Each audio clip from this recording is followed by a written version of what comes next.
mevorach. Shabbat shalom, Shabbat shalom, shalom umevorach. Shameru bnei Israel et ha-Shabbat, לעשות את השבת לדורותם, בריתונם, ביני ובין בני ישראל. עוד לפני עולם, כי ששת ימים, עשה השם את השמיים ואת הארץ, וביום השביעי שבת בא. שבת שלום, שבת שלום, שבת שלום ומבורך. שבת שלום, שבת שלום, שלום ומבורך.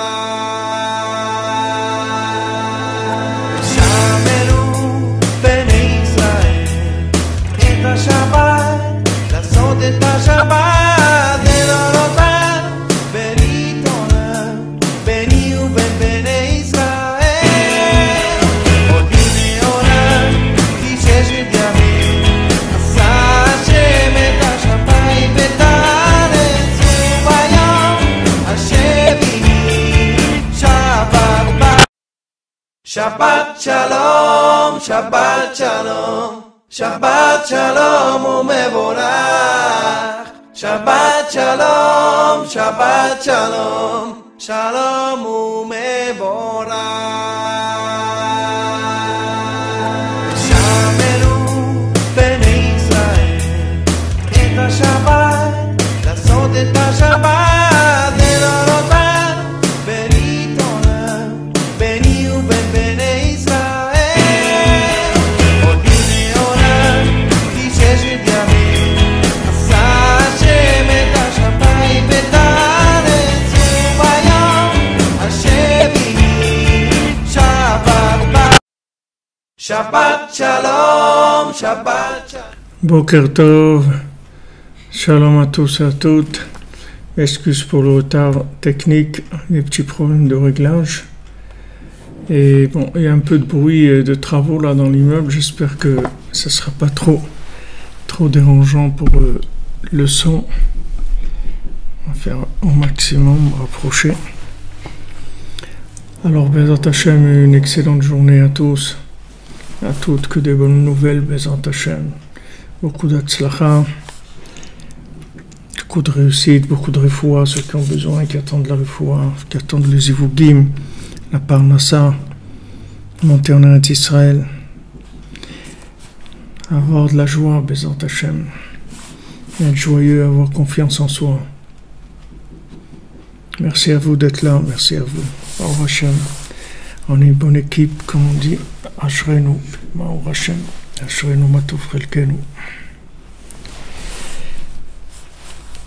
Alors, on va commencer vers la dernière page.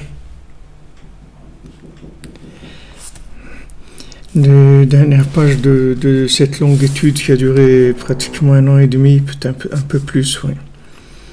Alors, Rabbi Nathan dit Vezeu vaishlach et ayona le'et erev veine ale zait terev befia ve'ita. Alors, on voit que après le déluge, alors Noach il a envoyé la colombe vers le soir et elle avait une branche d'olivier dans son bec. Veita shezeu prinat Hanouka. Et c'est écrit dans les Sfarim que ça c'est le principe de Hanouka. Shemadlikim nerot shel shemen zait, que on allume des bougies d'huile d'olive. Az vayeda Noach kikalu hamayim. À ce moment-là, il a su que les eaux du déluge ont été terminées. C'est-à-dire que on voit que au moment où il a vu que la colombe revenait avec la feuille d'olivier qui représente l'huile d'olive, qui représente en fait les nérotes de Hanouka, il a su que les déluges étaient terminés. Parce que pourquoi maintenant pourquoi il y a eu le déluge? Quelle était la raison pour laquelle il y a eu le déluge? C'est parce que il y a eu une astara, c'est-à-dire que il y a eu un moment où le jugement négatif a dominé le monde. C'est-à-dire qu'il y a eu un jugement négatif dans le ciel, et ce jugement négatif, il a caché le bien. Et comme Noach, il n'a pas eu la force, il n'avait pas eu la émouna assez grande pour avoir confiance dans sa prière et dire non, il doit y avoir du bien quand même dans la génération, même si Hachem il dit qu'il va détruire le monde, etc. Mais moi je vais quand même essayer de faire ce que je peux pour sauver le monde. Alors il aurait prié et Bémet il aurait pu sauver le monde, mais il n'a pas eu confiance en lui, c'est-à-dire il n'avait pas cette audace de dire bon allez, on va prier, on va pas laisser les choses se faire comme ça, on va prier, on va demander à Hachem d'annuler ce décret là. Il n'a pas eu cette présence d'esprit. En fait, cette présence d'esprit, elle est liée, si vous voulez, c'est un jeu. C'est un jeu comme Elul, Anil et Dodi, Vedodili, c'est-à-dire qu'il y a un jeu entre maintenant la présence divine, la manifestation de la présence divine et les jugements qui se font d'en haut. Il y a un équilibre, c'est pas un équilibre, c'est un jeu entre les deux. Quand on dit voilà, Anil et Dodi, Vedodili, c'est-à-dire que quand je suis à Hachem, alors Hachem, Vedodi, il y a un vav, ça veut dire que c'est automatique que Hachem soit avec moi. C'est-à-dire, en fait, Hachem, pour pouvoir se révéler dans le monde, se révéler, ça veut dire mettre en place sa miséricorde. Il a besoin que nous, on ait confiance et on fasse appel à sa miséricorde dans notre façon de voir les choses, dans notre comportement. Il faut que on fasse appel, on fasse descendre la miséricorde d'Hachem, et à ce moment-là, ça annule les décrets. C'est-à-dire, si Anil et Dodi, alors Vedodili, comme on l'a expliqué plusieurs fois, si Hachem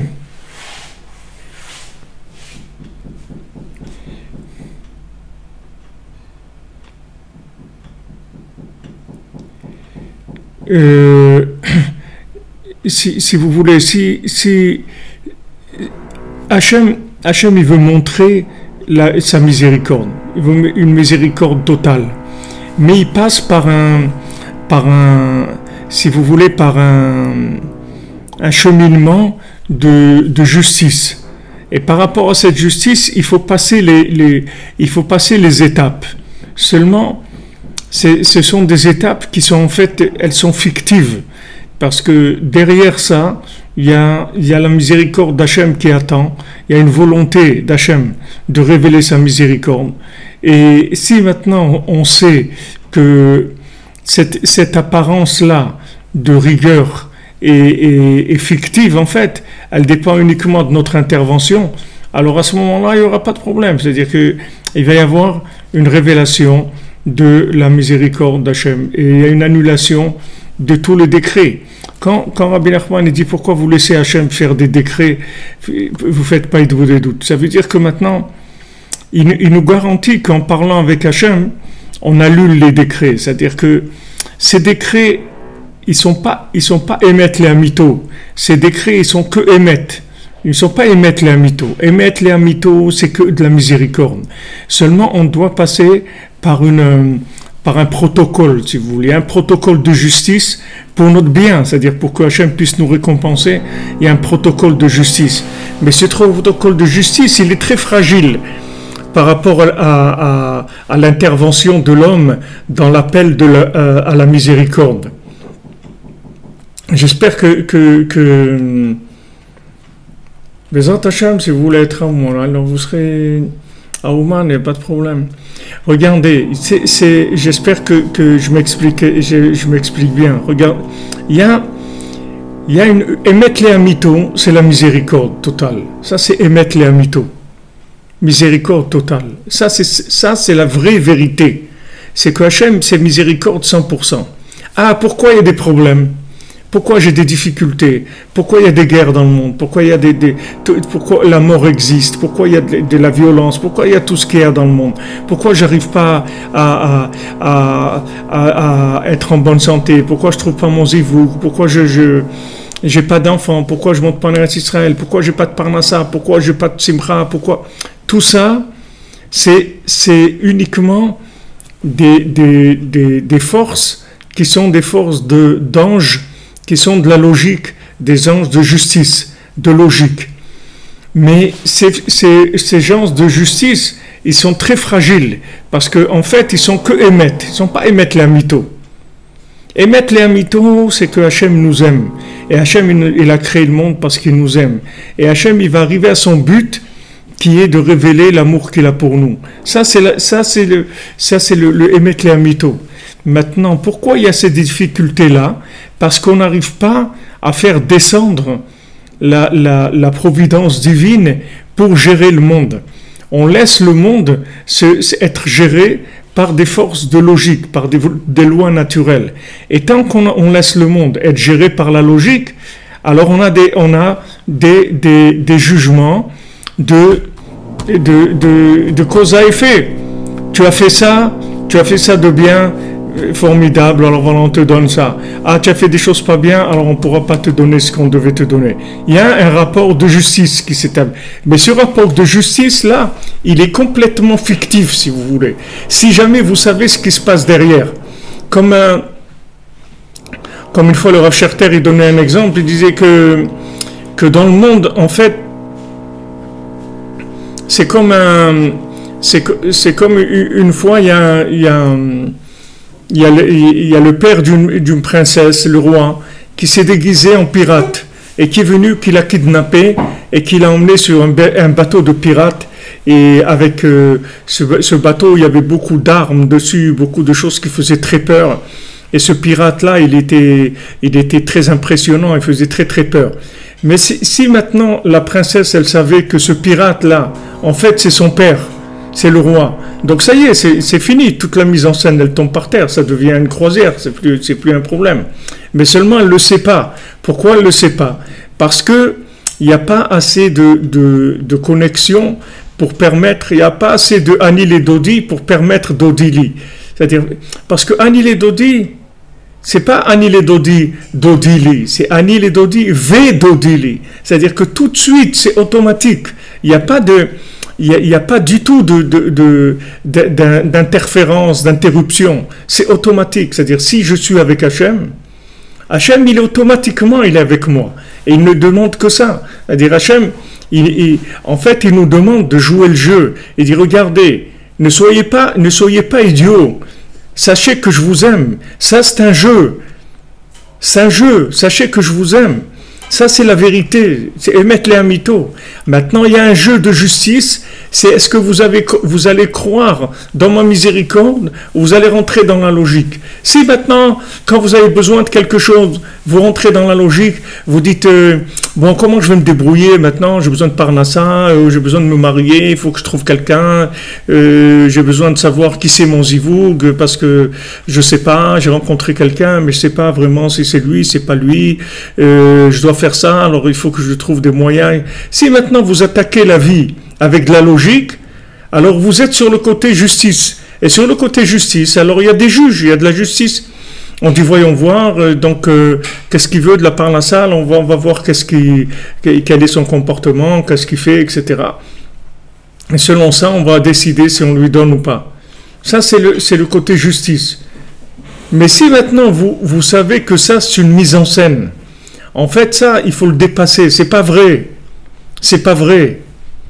Alors vous allez me dire, ouais, mais attendez, Avifa, comment vous pouvez dire que toutes les guerres qu'il y a eu dans le monde, des millions de gens qui ont été massacrés, tués, des choses les plus cruelles qu'il y a eu, comment vous pouvez dire que c'est fictif? C'est fictif, ça veut dire que maintenant, si tu crois dans la logique, alors tu passes dans le système de jugement logique. Et les choses elles vont te venir par rapport à la logique. Est-ce que maintenant, logiquement, tu es méritant ou pas? Est-ce que logiquement, tu es méritant ou pas? C'est là où les gens ils se trompent. Et c'est pour ça que les gens ils sont loin d'Hachem. Et c'est pour ça que les gens ils n'arrivent pas à avancer. Parce qu'ils croient que c'est logique. Alors comme logiquement, on est dans un état... logiquement, on est dans un état lamentable. Alors, si on va sur la logique, on va avoir des résultats lamentables. L'astrologie, quand vous dites l'astrologie, c'est de la logique. Mais nous, on n'a rien à voir avec l'astrologie. La preuve, regardez, le monde se comporte d'après la planification du système astrologique, d'accord? Mais cette planification, elle est faite par qui? Cette planification, elle est faite par l'homme. Elle n'est pas faite par un système de logique. Quand maintenant Hachem il dit Ele Moadé Hachem, Asher Tiku Otam Be Moadam. Voilà les rendez-vous avec Hachem qui sont les fêtes que vous allez fixer, dont vous allez fixer le temps. Alors les Chachamim ils disent Altikre Otam et la Atem. Ne dites pas Otam, dites Atem. C'est-à-dire que maintenant, c'est vous qui fixez le moment des fêtes. Pourquoi c'est nous qui fixons les moments des fêtes?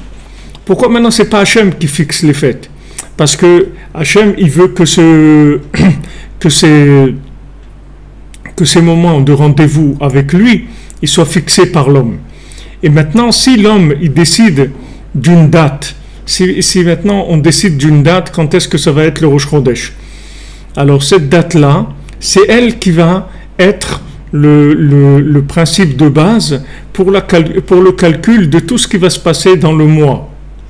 C'est-à-dire que maintenant, du moment où le Beddin il décide que tel jour c'est Rosh Chodesh, alors tout ce qui est après, ça va aller selon ce qu'ils ont décidé, pas selon le système de la logique astrologique.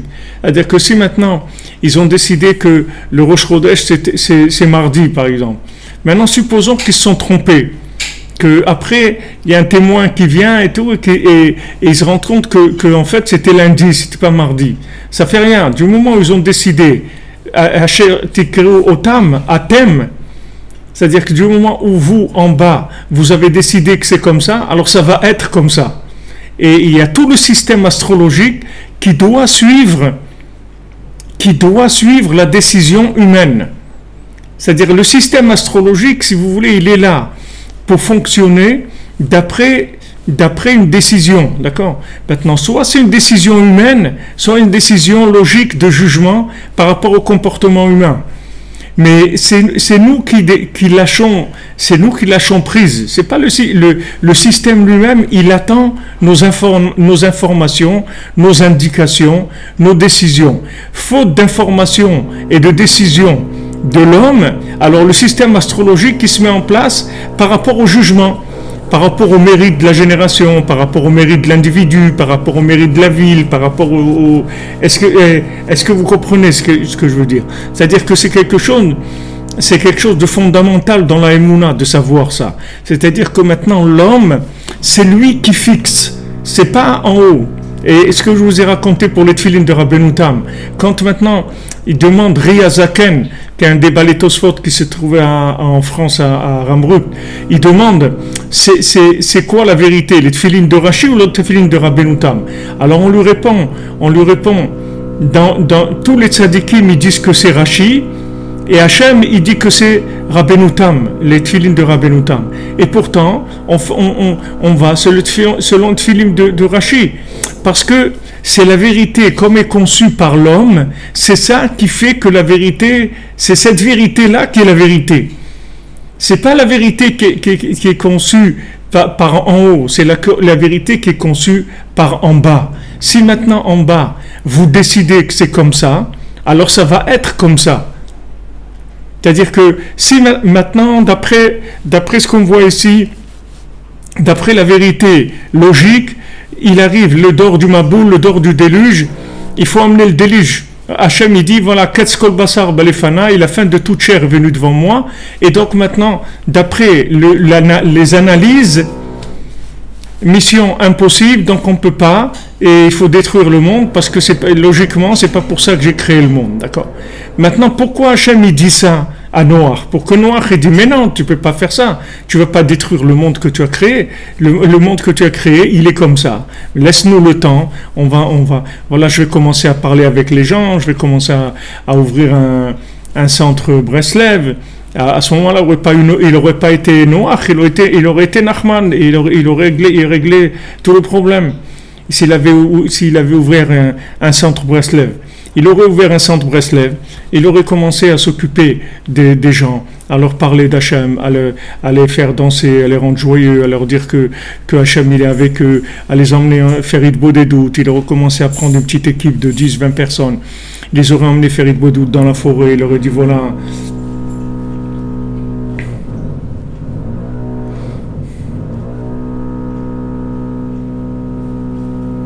Il aurait commencé à amorcer une intervention humaine dans les plans de la logique. Il aurait résolu tout le problème de l'humanité. C'est-à-dire, maintenant Rabbi Nathan il nous dit le fait que la Yona, le fait que la colombe, elle vient avec la feuille d'olivier, ça veut dire que maintenant c'est la fin du déluge. Le fait que maintenant il y a le nerf de Hanouka, c'est la fin du déluge. Comme je vous ai dit, après le deuxième temple, il y a deux fêtes. Il y a la fête de Hanouka, il y a la fête de Purim. Ça veut dire que c'est la fin du déluge. Ça, c'est la fin de l'exil. C'est-à-dire, ces fêtes-là, elles sont là pour nous montrer que l'exil est terminé. Ah, mais comment ça dure 2000 ans? Ça dure 2000 ans, comme Rabbi Nachman l'a dit, j'ai terminé, je vais terminer. C'est-à-dire que c'est déjà terminé. Seulement, c'est pas encore terminé parce que si vous voulez, cette approche de Hanouka, cette approche de Purim, elle n'est pas encore vécue comme il faut la vivre. C'est-à-dire qu'on n'y croit pas. On ne croit pas que maintenant Hachem il est miséricordieux 100%. Pourtant, qu'est-ce qu'il fait Hachem à Hanouka? Il descend dans des endroits où il n'est jamais descendu. Qu'est-ce que ça veut dire il descend dans des endroits où il n'est jamais descendu? Il descend dans les endroits qui sont normalement gérés que par la logique. Les endroits de la justice, les endroits de la logique. Hachem, il descend dans ces endroits-là. Et il te montre, regarde, il n'y a pas de logique. Il n'y a que moi, c'est tout. Il n'y a pas de logique. Si tu fais l'appel à moi, il n'y a plus de logique. Tu vois tous ces gens-là, qui sont là, toutes ces forces-là qui t'empêchent d'avoir ce que tu as, en fait, elles n'existent pas. Elles sont le fruit de ton imagination, c'est-à-dire elles sont le fruit de l'importance que tu attaches à la logique. Si maintenant, tu n'attaches pas d'importance à la logique, tu regardes le but, tu dis, moi, c'est ça que je veux, et j'y vais, tu vas voir que tous ces éléments de la logique, ils vont disparaître. Comme celui qui va chercher la princesse disparue. Il voit maintenant un château gardé, hyper surveillé, armé, des soldats partout, armés et tout. Et il rentre. Et il n'y a personne qui lui fait rien. Il rentre, il va. Il n'y a personne qui lui demande, monsieur, vos papiers, tout. Rien du tout. Il rentre, il va, il voit la princesse. Il lui dit, je te connais. Je te connais, toi tu es la princesse disparue. Qu'est-ce qui nous sépare? Jolie Emmanuel vous demande qu'est-ce qui nous sépare de la folie sans logique? C'est la Emouna. La folie et la Emouna, si vous voulez, c'est la même chose. La Emouna, c'est quand vous croyez dans Hachem. La folie, c'est quand maintenant vous avez dépassé la logique, c'est-à-dire vous pouvez plus supporter la logique, et chas shalom, la personne, elle devient dingo, parce que la logique, elle l'a rendu dingue. Comment tu dis à quelqu'un, mais je te comprends pas, tu me rends dingue, ça veut dire je te comprends pas, alors que c'est...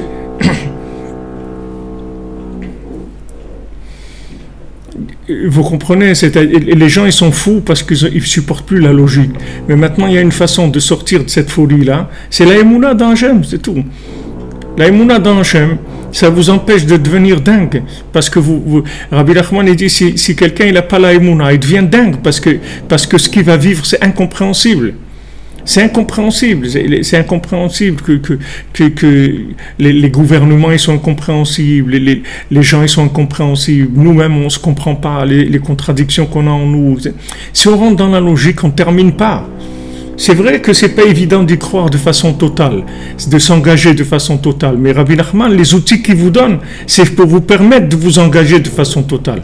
Quand il dit parle avec Hachem tous les jours, et quand tu parles avec Hachem, ce jour-là, il est réparé, il est réglé. Ça veut dire que c'est ça l'accès, si vous voulez, à l'intervention divine. Du moment où maintenant je prends un moment pour parler avec Dieu tous les jours, ça veut dire que je lui demande de l'aide, je lui demande d'intervenir dans ma vie. C'est pour ça que je m'en remets entre ses mains. Si maintenant je passe ma journée que à la logique, alors je vais avoir des résultats de logique. Mais si maintenant je passe un moment tous les jours à m'adresser à Hachem, alors je vais être connecté sur je vais faire Ani les Dodi. Alors automatiquement, Vedodili, automatiquement Hachem il est avec moi. Donc c'est là où il est mon libre arbitre en fait. Est-ce que je vais croire je vais voir cette armée là de gens qui gardent le château, et je sais que la princesse elle est à l'intérieur, et je vois tous ces soldats qui sont armés, moi je rentre alors que j'ai pas le droit de rentrer là, j'ai pas été invité, j'ai pas de truc, et je dis bon moi tant pis j'y vais, alors j'y vais, et je vois que ces soldats là ils sont en carton en fait, c'est des soldats en carton, c'est des murs en papier. Le mur il est en papier, c'est vrai qu'il ressemble à un mur, on peut s'y tromper, il n'y a aucune différence entre un vrai mur et un mur en papier, on voit aucune différence, et pourtant il est en papier. Mais vous le saurez que quand vous aurez appuyé dessus, c'est tout.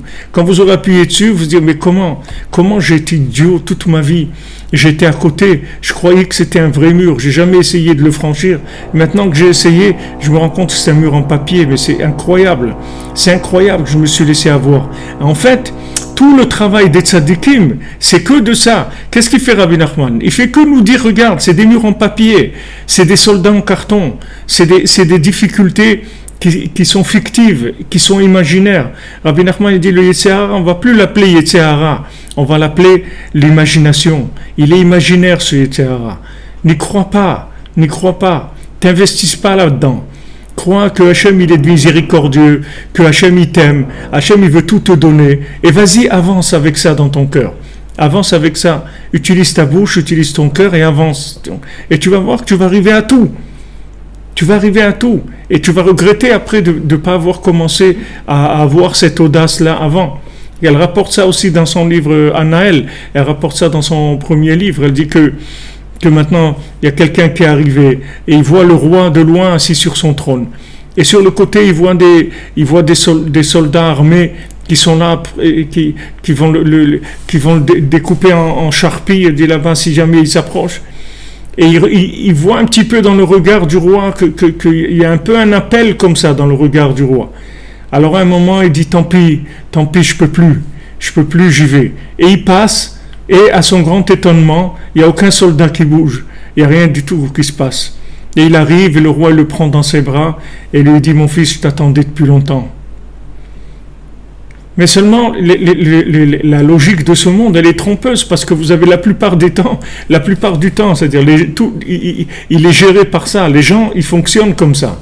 Vous avez affaire à des gens qui vous envoient des ondes de logique en permanence.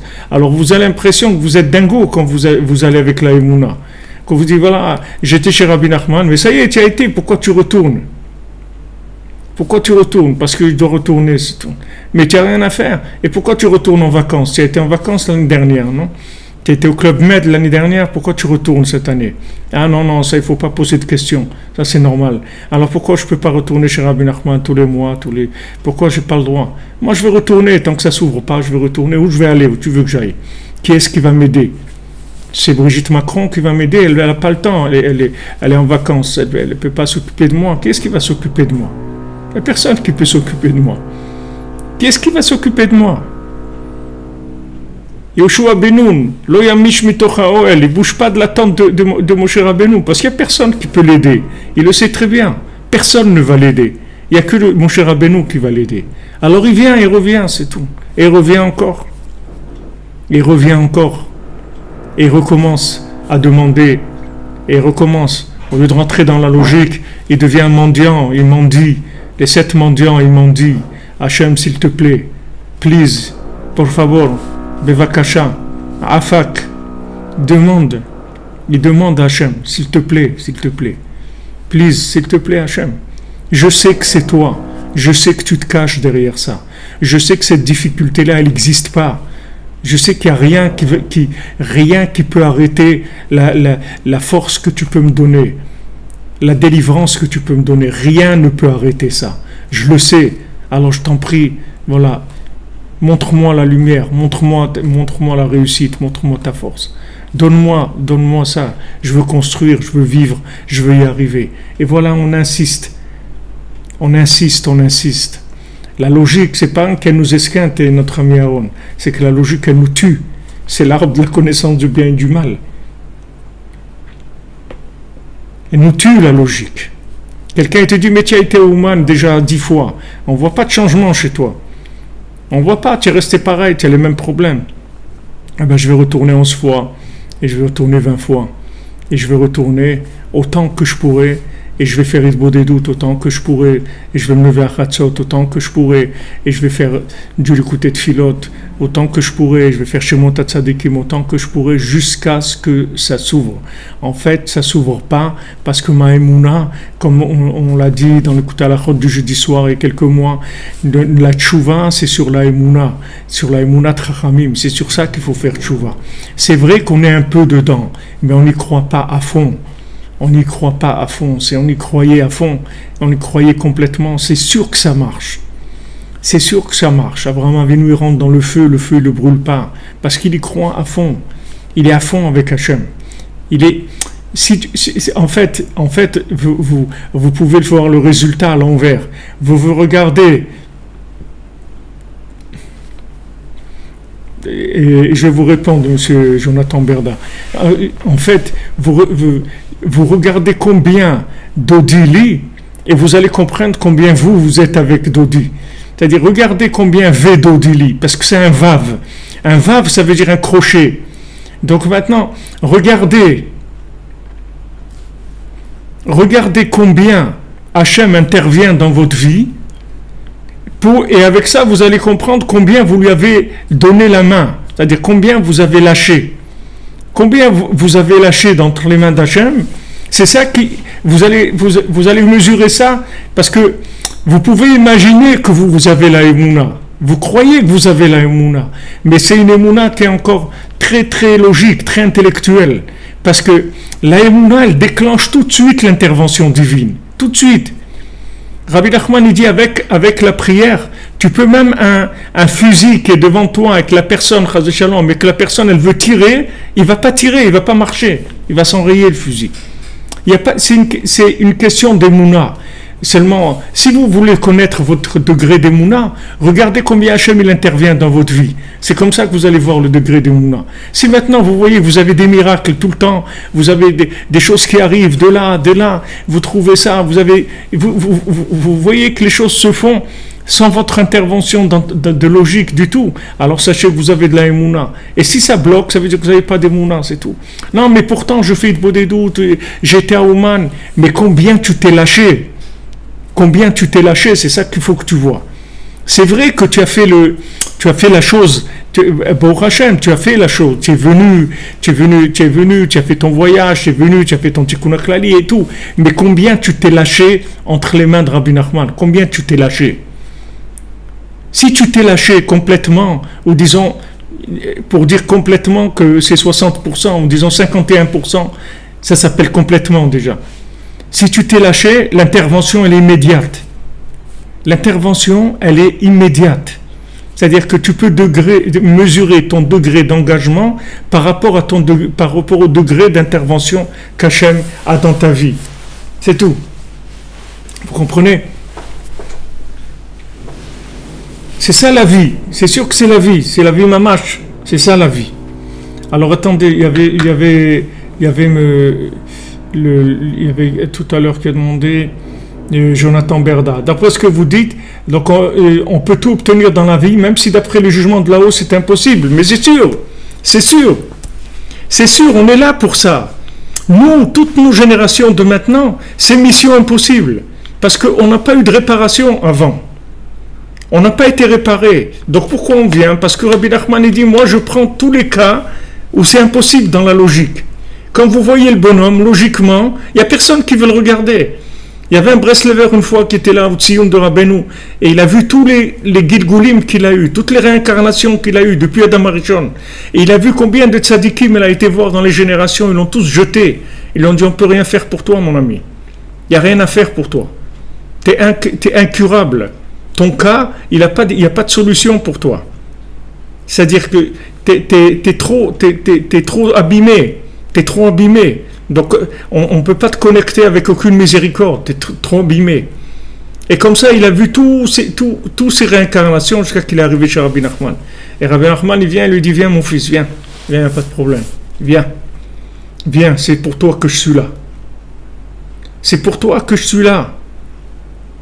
Rabbi Nachman, il est là pour toi. Il est pour les cas de mission impossible. C'est pour ça qu'il est là.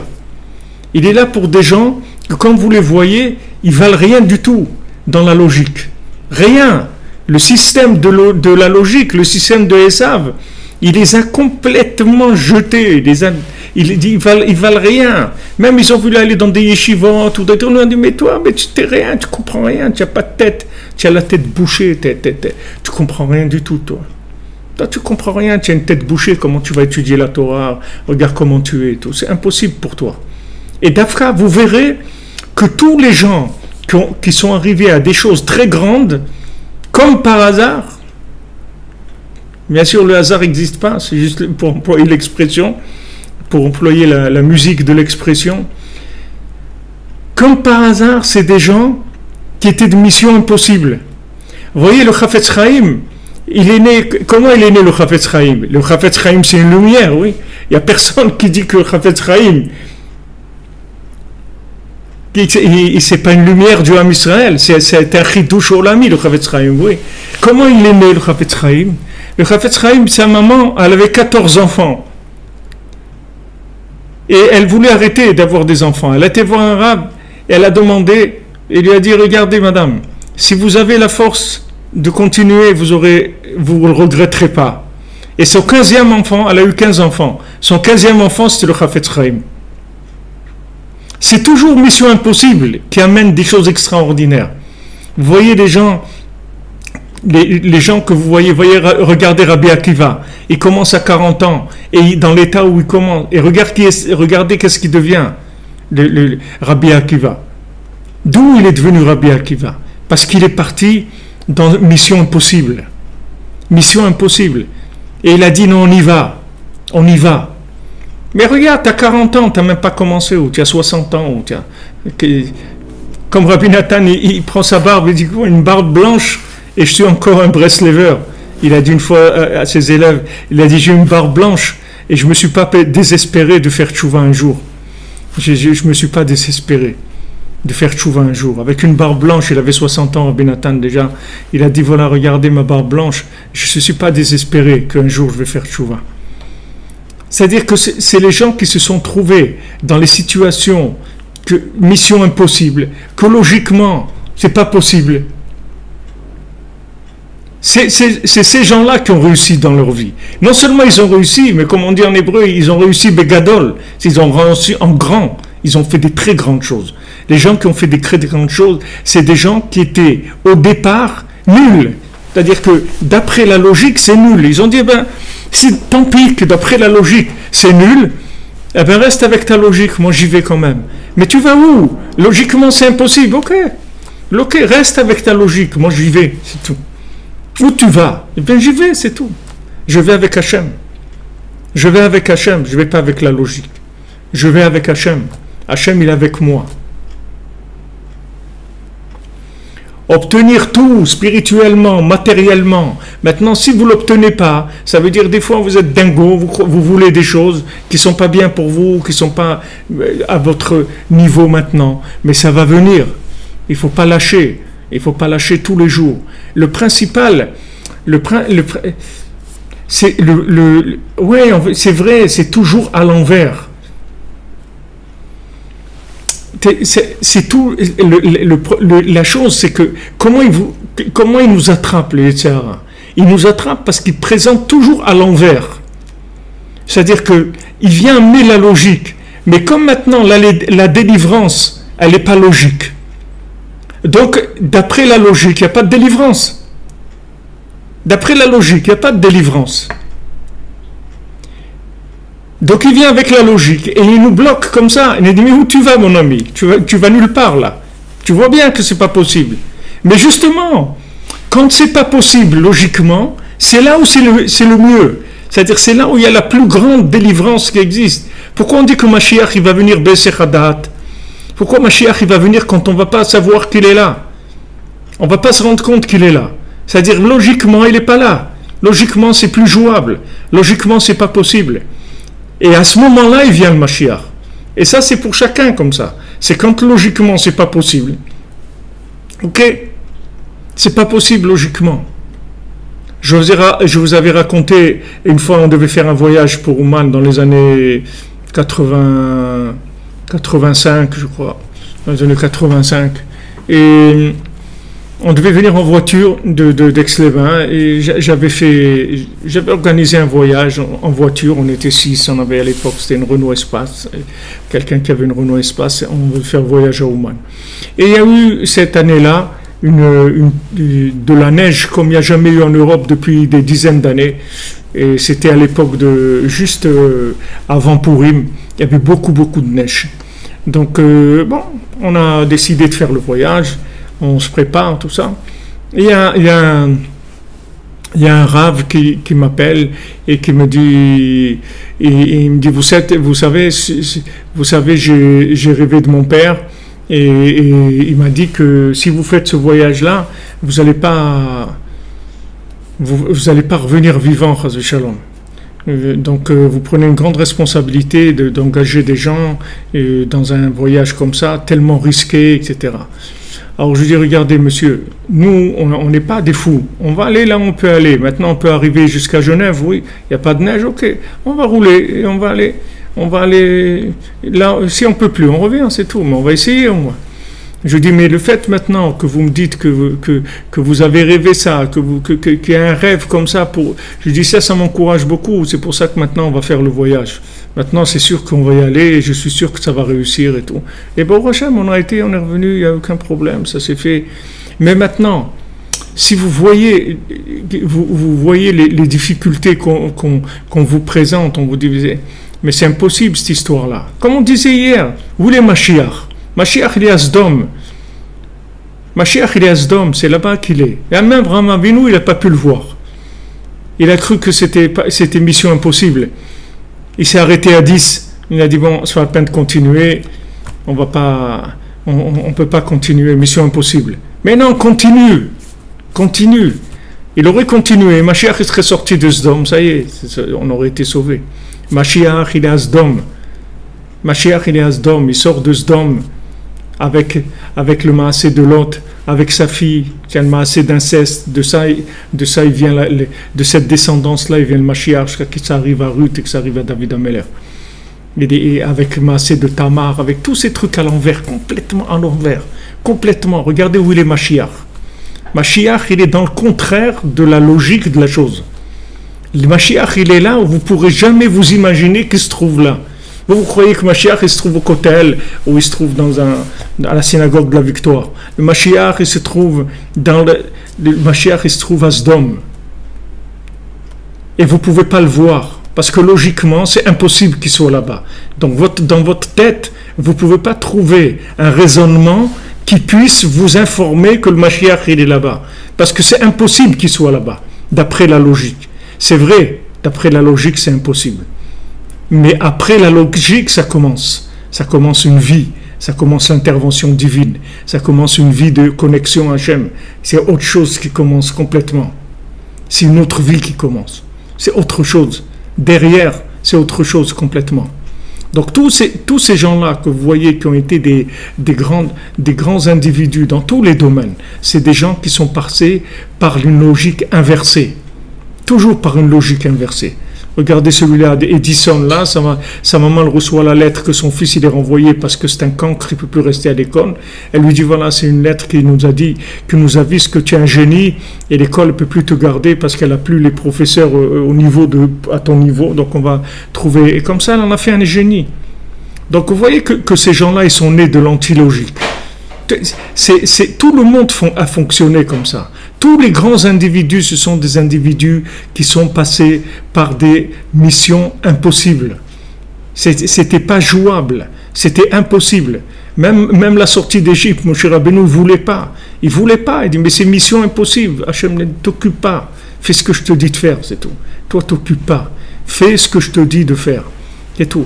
Mais comment on va faire sortir des gens qui sont dans l'idolâtrie de l'Égypte et ils veulent même pas, regarde tous les miracles qu'on leur a fait, ils n'arrêtent pas de râler, ils n'arrêtent pas de se plaindre. T'occupe pas, fais ce que je te dis de faire. Tu verras que ça va marcher. Et voilà, ça n'a pas marché à ce moment-là, ça a marché après, avec leurs enfants, mais ça a marché. Si c'est eux, ils n'étaient pas sortis, jamais leurs enfants ils seraient rentrés en Eretz Israël, jamais il y aurait eu ce qu'il y a eu.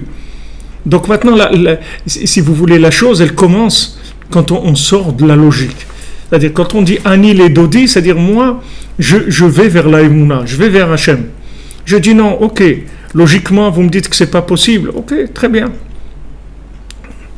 Ça, vous avez le droit de dire logiquement. Il dit, voilà, même on va te faire des calculs. Calcul, comment tu vas faire, comment ça, ok, logiquement, c'est pas possible. Voilà, d'après ce que tu gagnes tous les mois, tu peux pas vivre, tu peux pas acheter une maison, ok, ça c'est d'après vos calculs. Moi maintenant, je vais commencer après ça. Qu'est-ce que ça veut dire après ça? Ça existe, qu'est-ce qu'il y a après ça? Après ça, il y a tout. Après ça, il y a tout. Qu'est-ce que ça veut dire tout? Il y a tout, il y a Hachem, il y a tout. Puisque maintenant, si je dis Ani les Dodi, Ve Dodili, automatiquement. Donc maintenant, moi je veux que Dodili, moi je veux que Hachem, il intervienne dans ma vie. Donc comment je vais faire qu'il intervienne dans ma vie? Je lâche, c'est tout, je me lâche dans Hachem. Je me lâche dans Hachem. Je veux quelque chose, je lui demande. Je lui demande. C'est tout. Je rentre plus dans la logique. Si je suis électible, ou éligible, ou méritant, ok, je ne suis pas méritant, je m'en fous que je ne suis pas méritant. Ça ne me dérange pas. Pas besoin d'être méritant. Moi, Ani les Dodi, c'est tout. Mais regarde, regarde qui tu es, regarde comment tu veux mériter des choses alors que tu n'as même pas commencé et tout. Ok, tout ça c'est de la logique, ça ne m'intéresse pas. Logiquement, le monde il ne devrait même pas exister aujourd'hui, d'après ce qu'il est, si on allait d'après la logique. Mais vous voyez qu'il existe, et il existe bien, Baruch Hashem. Et vous voyez qu'il y a 100 000 personnes qui vont venir à Rosh Hashanah Ouman, et vous voyez que Rabbi Nachman il est là, il travaille, et que les gens ils viennent par centaines de milliers toute l'année. Rosh Hashanah il y a 100 000, il va y avoir 100 000 cette année, mais dans l'année il y a beaucoup plus que 100 000 qui viennent. Les gens ils viennent du monde entier. Vous voyez ici, tous les jours vous voyez des gens arriver, des bus, des gens qui viennent de tout endroit au monde. Tout niveau, ils viennent quoi? Chercher à sortir de la logique qui les enferme, de la logique qui les emprisonne. Venir prouver que ceux qui leur ont dit qu'ils étaient des gens incapables, ils se sont trompés. Que les gens qui leur ont dit qu'ils sont nuls, ils se sont trompés. C'est pas vrai. C'est pas vrai. Comme Hachem dit à Avraham Avinu, c'est vrai, d'après les astres, tu ne peux pas enfanter. Mais regarde au-dessus des astres, tu vas voir que oui, tu peux enfanter. Et non seulement enfanter, mais tu vas avoir un fils comme Yitzhak, qui va amener toute la descendance du peuple juif dans le monde. et qui va être ta bénédiction, puisque je veux le bénir, et de lui il va sortir le peuple juif, et il va sortir Jacob, il va sortir toutes les tribus, etc., toutes les tribus du Ham Israël. Ah, maintenant, logiquement, je ne peux pas avoir d'enfant, ok, ça c'est ta logique. Tu veux rester dans ta logique, reste là-bas, c'est tout. Reste là-bas, tu vas rester limité, et tu vas rester accusé aussi. Parce que si tu rentres dans la logique, alors on va parler logique. Si tu veux parler logique, voyons, faisons les comptes. Essayons-nous faire les comptes. Donc 1 plus 1, ça fait bien 2, d'après les comptes, oui. Mais moi, d'après la Emouna, 1 plus 1, ça fait toujours 1. 1 plus 1, c'est égal 1. 1 plus 2 égale 1. 1 plus 10 égale 1. Tout égale 1. Il n'y a pas de logique. Logiquement, quelqu'un ne peut pas faire tchouva. Logiquement, quelqu'un ne peut pas se rapprocher d'Hachem. Logiquement, quelqu'un n'a pas accès à la Torah. D'après ce qu'il est, puisqu'on a une génération de gens qui étaient rejetés parce qu'on n'était pas capable de nous engager, de faire tchouva. Ok, on n'a pas pu faire tchouva dans telle génération. On est venu dans une génération où Rabbi Nachman, il a décroché la miséricorde totale d'Hachem. Mais cette miséricorde, pour qu'elle puisse s'enclencher, il faut lâcher. Il faut lâcher. Il faut se lâcher. Sinon, si vous ne pouvez pas avoir l'intervention divine, il faut se lâcher dans Hachem. Quand est-ce que vous allez vous lâcher?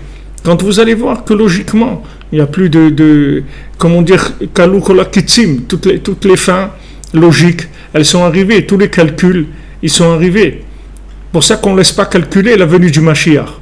On ne dit pas, personne ne peut calculer la venue du Mashiach. Il n'a pas le droit de le dire en tout cas. Quand est-ce que Mashiach il va venir? Rabbi Nachman il savait, mais c'est pas, il a écrit dans Megillat Starim, mais c'est pas quelque chose qui a été révélé au monde. Mais pourquoi? Parce qu'on ne peut pas créer un rapport logique avec cette chose-là. Puisque maintenant il doit venir de façon inattendue, de façon in extremis. Donc si maintenant logiquement on dit voilà telle date et telle date, ça y est, c'est plus inattendu, c'est plus une extrémiste, on a une date, on a quelque chose de logique qui va venir. Il y a quelque chose qui vient et qui va nous gêner parce que d'après les calculs, c'est pas possible. D'après l'astrologique. Voilà, l'astrologique, d'après les astrologiques, alors il n'y a rien à faire, c'est le désastre. D'après les astres, c'est le désastre, c'est sûr. Et d'après Rabbi Nachman, ça n'a jamais été aussi super que maintenant. Ça n'a jamais été mieux que maintenant. C'est les périodes la plus merveilleuse qu'il y ait jamais eu depuis la création du monde. Pourquoi? Parce que tout est ouvert, tout est gratuit. Tout est gratuit. Il suffit juste d'ouvrir la bouche, c'est tout, c'est gratuit. Il faut y croire, c'est tout, mais c'est gratuit. Tout ce que des gens, des tzadikim, ils ont fait travailler sur eux, ils ont jeûné, ils ont fait des efforts dans la logique, parce que toutes les mortifications, toutes les efforts, c'est dans la logique.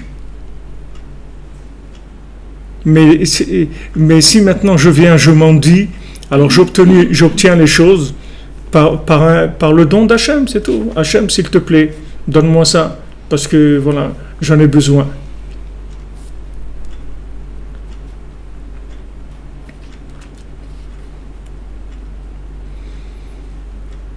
C'est-à-dire quand tu rentres dans la logique, tu dois pas attendre des résultats. C'est-à-dire le fait que maintenant tu sors de la logique, ça c'est le résultat déjà.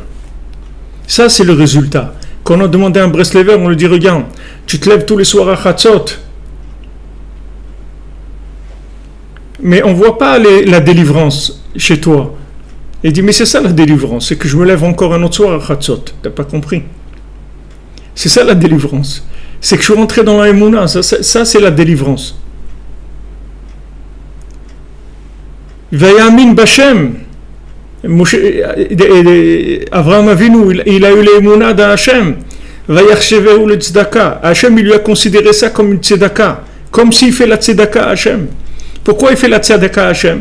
Parce qu'Hachem, entre guillemets, entre parenthèses, entre guillemets, il est pauvre. Pourquoi il est pauvre? Parce qu'il attend qu'on lui demande d'intervenir. Il ne peut pas intervenir si on ne lui demande pas d'intervenir, parce qu'il est bloqué par le système de la logique, de la justice qu'il a mis en place. Donc il doit respecter la justice. Et ça entraîne une pauvreté dans sa manifestation dans le monde. S'il n'y avait pas cette justice, il se manifesterait, puis ça y est, tout est réglé. Seulement, ça ne servirait à rien. Donc maintenant, il doit respecter la justice. Et donc, comme il respecte la justice, alors il est pauvre. Il doit attendre qu'on fasse appel à lui, sinon ça ne marche pas. Rabbi Nachman, il ne voulait rien faire en forçant, parce que ça ne sert à rien. Il faut qu'il y ait un appel de l'individu. Il faut qu'il y ait un choix de l'individu. Il faut que l'individu veuille. Il y a des gens, vous leur dites, voilà, quelqu'un, il avait un problème, il me dit, ah, Rabbi frère, c'est vous qui m'avez emmené à Oman la première fois il y a 35 ans, et j'aimerais retourner, trucs comme ça. Oh, d'accord, alors maintenant il avait des problèmes de papier, je me suis bougé, ça m'a coûté de l'argent, des papiers et tout. Je l'appelle, je dis, voilà, j'ai les papiers et tout. Ah non, mais maintenant je peux pas parce que je dois voyager, je dois faire. Ok. Alors je dis à Hachem, bon, quand à un moment il a voulu, il a exprimé ce petit vouloir, il était vraiment très très light, je l'ai senti quand il me parlait, mais je dis ça fait rien, je vais faire comme si ce vouloir il était vrai. Mais je savais très bien qu'au moment, je savais qu'au moment où j'allais lui faire les papiers, j'ai fait intervenir des gens, ça n'a pas été facile de lui préparer. Et une fois que c'était prêt, et monsieur dit, oh non, mais parce que maintenant je peux pas, truc, mais merci, hein, mais merci beaucoup, hein, Rabbi frère, merci, je vous remercie de penser à moi et des trucs et tout. Et, ok, c'est gentil, c'est mignon, c'est très mignon, vous comprenez. Mais on a fait Lélo Nishmat Raphaël Frank Ben Aïcha. Vous comprenez, il faut combien vous mettez, combien vous misez. Vous avez vidé vos poches, vous avez vidé toutes vos poches. Vraiment, est-ce que vraiment vous avez la Emouna? La Emouna, c'est une tzedaka pour Hachem. Parce que quand on a de la Emouna en lui, on lui permet de s'introduire dans notre vie. Imaginez-vous, regardez Hachem, il a créé le monde, il maintient le monde, tout ce qu'il y a sur terre, tout ce qui vit c'est grâce à lui, tout ce qui existe c'est lui qui le fait, etc. Et il n'a pas le droit d'intervenir. Il n'a pas le droit que si on lui demande d'intervenir. Sinon il n'a pas le droit. Parce que sinon il fausse toutes les règles du jeu, ça ne sert à rien. Donc demandons-lui d'intervenir. Pourquoi on ne lui demande pas? Pourquoi on ne lui demande pas d'intervenir? Il demande que ça. Chaque mot, vous lui demandez d'intervenir, il va vous remercier en plus pour ça. Non seulement il va vous donner la chose dont vous avez besoin, non seulement vous allez adoucir la rigueur du monde qui vient de la logique, puisque vous en allez empêcher des catastrophes. Vous allez empêcher des catastrophes. En parlant avec Hachem, parce que du moment où Hachem rentre dans le monde, alors il n'y a pas de charon af, il n'y a pas de colère. Il n'y a pas de colère. Puisque maintenant vous faites intervenir Hachem. Donc ça adoucit la colère qui vient de la logique, qui est sur le monde, des accusations sans arrêt sur les gens, parce qu'ils ne sont pas bien, ils ne font pas des choses bien, etc. Tout ça, c'est dans le monde de la logique. Donc c'est ce monde de la logique, il grossit, il est énorme, il prend l'avant des choses. C'est lui qui est à la première, c'est la première page, en première page, c'est toute la logique, etc. Et Hachem, il vous demande une seule chose, donne-moi la possibilité d'intervenir. Fais-moi tzedaka, fais-moi une tzedaka, c'est-à-dire crois en moi et laisse-moi intervenir. Lâche, donne-moi la possibilité, lâche le volant, laisse-moi conduire. C'est tout ce que je te demande. Et à ce moment-là, vous allez voir comme c'est merveilleux. Vous allez arriver à des choses extraordinaires. Extraordinaires. Vous allez comprendre des choses que vous n'avez jamais compris. Vous allez voir des choses que vous n'avez jamais vues. Vous allez obtenir des choses que vous n'avez jamais obtenues. Vous allez arriver à des choses incroyables. Jamais vous pensez que vous serez arrivé à ça. Jamais, jamais. Parce que le système logique, il ne vous laisse même pas imaginer quoi que ce soit. Il vous enferme. Dans le cause à effet, il vous enferme complètement. Il dit voilà, tu es prisonnier, tu m'appartiens, tu ne sortiras pas d'ici. Tu ne sortiras pas d'ici. Il ne te laisse pas. Il ne te laisse pas. C'est sûr, c'est un leurre. La logique, c'est un leurre. Et en plus, il est imaginaire. C'est comme les trucs pour attraper les poissons. Il croit que c'est un petit poisson. Et il croit qu'il va manger un petit poisson. Mais ce n'est pas un poisson, c'est un hameçon, mon ami. Ce n'est pas un poisson du tout. C'est un hameçon. Il attrape les gens. Il tue les gens.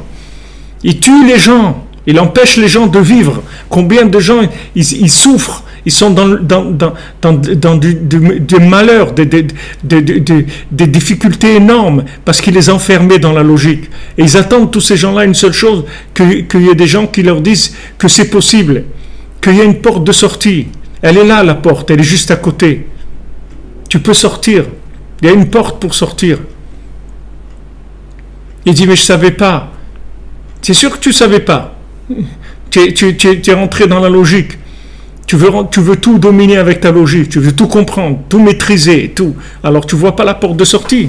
D'après ta logique, il n'y a pas de porte de sortie. Il n'y en a pas, c'est pas possible. Mais sors de là, tout est possible. Tout est possible, tu peux arriver à tout. Ce que tu veux, décide, c'est tout. Décide et lâche le volant. Lâche le volant.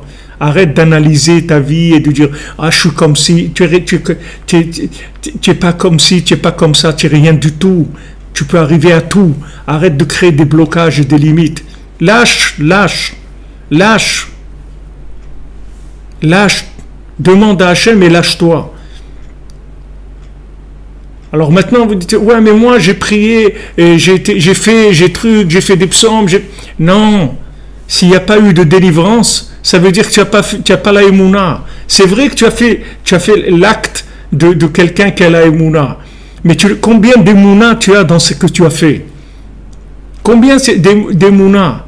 Quand on dit Mish'an ou Miftach la tzadikim, je m'appuie et j'ai confiance dans les tzadikim, je m'appuie. Qu'est-ce que ça veut dire je m'appuie? Ça veut dire que, comme le Shulchan Aruch dit, je m'appuie, ça veut dire que si on enlève cet appui, je tombe. C'est ça ce que ça veut dire s'appuyer. Si maintenant, si je m'appuie et on enlève l'appui et je tombe pas, ça veut dire que je n'étais pas appuyé. Ça veut dire que je n'étais pas appuyé. Mish'an, ça veut dire que je suis appuyé complètement. Rabbeinu il disait ça, c'est chassidim, il disait, vous avez la émouna comme moi quand je tirais la corde, quand j'étais dans le bateau, quand Rabbeinu a pris le bateau pour venir en Eretz Israël, et il y avait une fuite, il y avait de l'eau qui rentrait il y avait une ouverture dans le bateau, il y avait de l'eau qui rentrait, alors ils étaient obligés de vider sans arrêt, alors tous les gens ils étaient là à tirer des cordes pour vider l'eau du bateau. Et Rabbeinu, c'était un homme faible et tout. Alors, ils lui ont dit, toi, qu'est-ce que tu fais? Alors, y allez, toi aussi, tu dois entrer. Alors, qu'est-ce qu'il faisait? Il posait ses mains sur la corde et il bougeait parce que les autres, ils le tiraient. Mais lui, il tirait pas du tout. Il n'avait pas la force de tirer.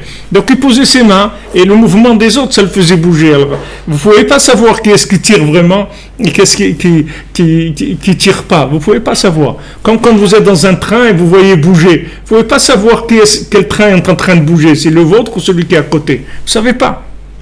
Vous ne pouvez pas savoir. Mais voilà, vous avez la réponse. Vous regardez Dodili, combien Hachem il te fait de miracles, combien Hachem il intervient dans ta vie et il t'amène de délivrance. Eh ben ça, c'est combien tu lui as donné la main, c'est tout. C'est-à-dire combien tu as lâché, c'est tout. Plus tu vas lâcher, plus il va pouvoir te délivrer, tout simplement. Alors dans ce mois de Elul, Baruch Hashem, c'est le mois où vous pouvez mettre en pratique ce principe-là à fond, parce que c'est la matrice du mois. La matrice du mois. Hashem, il te dit, tu veux voir? Tu veux me tester? Vas-y. Tu veux me tester? Vas-y, lâche. Lâche le volant. C'est pas évident de rouler en lâchant le volant. C'est pas évident, ça fait peur. Ça fait peur. Alors Hashem me dit, voilà, lâche le volant. Lâche le volant. Je ne vous dis pas de lâcher le volant de la voiture, je vous dis le volant de votre vie. Lâchez-le. Arrêtez de dire, ouais, moi je suis comme ça, mes enfants c'est comme ça, mon mari il est comme ça, il a des trucs comme ça, il a parnasse elle est comme ça. Arrêtez de croire dans ce que vous voyez. Commencez après ce que vous voyez. Imaginez, c'est tout. La chose, elle n'existe pas dans la logique. Imaginez-la, elle va exister. Imaginez-la, elle va exister. Imaginez-la, vous allez voir qu'elle va exister. Mais il faut l'imaginer, il faut sortir de la logique. Complètement. Donc c'est pour ça que, si vous voulez, quand Noach il a vu la colombe avec la feuille d'olivier, il a su que le Maboul était terminé. Parce que la feuille d'olivier, c'est l'huile avec laquelle on allume les bougies de Hanouka. Et les bougies de Hanouka, ça veut dire qu'Hachem, il descend dans des endroits que logiquement, il descend jamais dans ces endroits-là. Donc ça y est, c'est la Géoula. Puisque maintenant, Hachem, il descend dans des endroits où normalement, c'était interdit d'accès à la Shrina. La Shrina ne descend pas en dessous. La Shrina ne descend pas en dessous d'un demi-mètre, normalement. Ou d'un mètre, à Saat Fahim, d'un mètre. Elle ne descend pas en dessous d'un mètre. Mais à Hanouka, elle est descendue en dessous d'un mètre. Ça veut dire qu'on a gagné que Hachem il descend dans les zones les plus basses. Donc ça y est, il y a une présence divine dans les endroits les plus bas. Donc tous les gens qui sont les plus bas, même des rampants, eux aussi ils peuvent s'en sortir. Eux aussi ils peuvent s'en sortir. Alors Bezrat Hashem, on se prépare, merci pour vos vœux de Shana Tova, pour vous aussi Shana Tova et de bonne santé. Alors Bezrat Hashem, regardez, prenez sur vous pendant ce mois-là d'y croire, de parler avec Hachem le plus possible, de dire voilà Hachem, je veux croire en toi, je veux me lâcher, c'est difficile pour moi parce que sache dans quel contexte je vis de logique et qu'on me présente les choses comme des choses impossibles et je suis faible, j'arrive pas à dépasser, aide-moi. C'est un mois, on peut y aller, vous pouvez y aller parce que le mois il est mesougal à ça, c'est un mois qui est fait sur ce schéma là, il est sur ce schéma, c'est-à-dire il permet c'est ça faire tchouva en fait. Pourquoi Anil et Dodi Vedodili, c'est ça le schéma parce que c'est ça faire tchouva. Faire tchouva, ça veut dire dépasser la logique, c'est ça faire tchouva. Ça veut dire je prends la logique, je la mets de côté. Ok, d'après la logique, c'est pas possible. Très bien, j'ai compris, j'ai très bien compris, mais moi je fonctionne pas. Moi je vais au-delà de la logique. Ah, vous me dites tu peux pas faire tchouva, tu peux pas truc. Non, moi ça c'est d'après votre logique, mais d'après Hachem, tout est possible. Tout est possible. Tout. Il n'y a rien. Rabbi Nachman il a dit quand quelqu'un a 120 ans il aura les pieds devant la porte, il verra qu'il n'y a aucun niveau dans lequel je n'aurais pas pu l'amener s'il avait écouté ce que je lui ai dit de faire. Tous les niveaux. Rabbi Nachman il a dit c'est bien, vous êtes des gens bien cachers et tout, mais c'est pas ça que je voulais vous faire de vous des tzadikim comme il n'y a jamais eu dans le monde. Écoutez bien, des tzadikim comme il n'y a jamais eu dans le monde. Comme il n'y a jamais eu, pourtant il y a eu des grands tzadikim, mais des tzadikim comme il n'y a jamais eu dans le monde. Pourquoi? Parce qu'il a des outils pour nous connecter comme les tzadikim, ils n'ont jamais pu se connecter. Parce qu'il a fait descendre la miséricorde. La miséricorde, elle est là, elle est à fleur de peau. C'est mamache un papier. Ce qui nous sépare de la miséricorde totale, c'est un papier à cigarette, une pelure d'oignon, un truc très très fin. Alors qu'avant, ils avaient des murs devant eux. Des murs. Aujourd'hui, c'est juste un tout petit empêchement, c'est tout. C'est très facile à dépasser. Parce que le tzaddik, il a négocié, ça se négocie. Ani les dodi, vedodili, ça se négocie. C'est-à-dire que maintenant, il y a des investissements. Hachem me dit, voilà, moi je vais intervenir à partir de temps. Comme par exemple, les banques. Les banques, elles vous disent, voilà, maintenant tu mets 50%, voilà, ok, nous aussi on met 50%. La banque, elle te prête 50%. Il y a une banque qui te dit, tu mets rien, tu viens, tu signes, c'est tout, on te prête tout. On te prête tout, c'est tout. On te prête tout. Voilà ce que le tzaddik négocie. Il négocie le montant de Anil et Dodi. C'est ça qui négocie le tzaddik en permanence. Et quand il est arrivé à la négociation maximum, c'est-à-dire que pratiquement rien, alors ça devient extrêmement facile. Parce qu'avant, on vous demandait participation personnelle, 50%. Maintenant, on vous demande participation personnelle, 0,00000000001%. Alors vous pouvez... Ouais, alors ça, c'est bon. C'est bon. Ça suffit. Mais il faut y aller.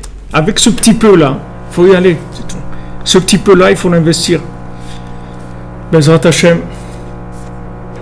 Be'atzlacha. Bezrat Hashem, que tout le monde puisse venir à Ouman, tous les hommes à Rosh Hashanah et toutes les femmes toute l'année, et tout le monde puisse venir, Bezrat Hashem, qu'il ait la délivrance mentale pour pouvoir faire ce voyage, Bezrat Hashem, pour pouvoir être matzliach, venir et revenir jusqu'à vivre la délivrance personnelle et la délivrance générale, Bezrat Hashem. Alors on se retrouve ce soir pour ceux qui ont les forces à 3h du matin pour le cours de l'écouter à la Chod sur Rosh Hashanah et Rosh Hashanah à la Chavav, Bezrat Hashem. Merci à vous, merci de votre présence, de votre participation, de votre soutien, de toutes vos questions, vos réponses, voilà, de rendre les choses, le débat vivant et enrichissant. Merci pour tout, Be'atzlacha.